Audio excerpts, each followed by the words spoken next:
நான் அதெல்லாம் தப்பிச்சேன். என்னை போட வேண்டாம்னு முத்துவேலே சொல்லிட்டேன். அப்படியா? ஆமாம், முத்துவே சொல்ல வேணாம்.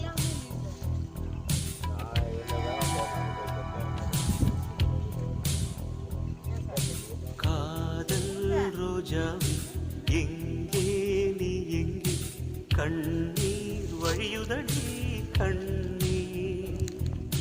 காதல் ரோஜாவே எங்கே நீ எங்கே, கண்ணீர் வழியுதடி கண்ணீர். கண்ணுக்கு